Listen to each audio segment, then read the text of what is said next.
presidency.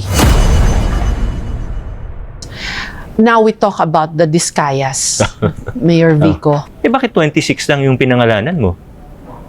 Tapos kanina sa House, sabi nila, wala na. Yan lang yun. Malinaw na meron silang, pwedeng meron dun sa listahan na totoo.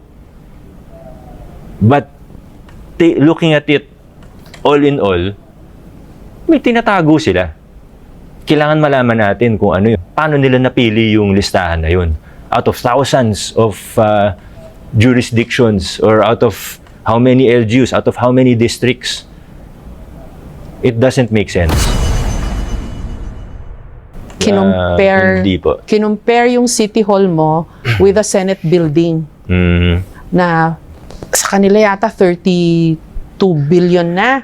Samantalang, ang tanong niya doon, how was Vico Sotto able to do it at 9.6 billion? So pag kinumpute mo daw per square meter, grabe yung overpriced nung sa kanila, sa Senate building. Maisingit ko lang po, yung 9.6 billion na yun, actually maganda.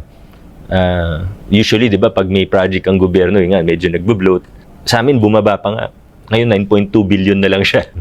Would you say, Mayor Vico, na zero ang corruption dito sa Pasig? Or No. Hindi ko kayang sabihin na zero. Sa sarili ko, kaya ko sabihin na zero. Plano. Sabihin ko sana, are you for real, Mayor Vico? Totoo ba yan? Oo. Nasa time peak will ka tell. ng Time will political tell. career mo.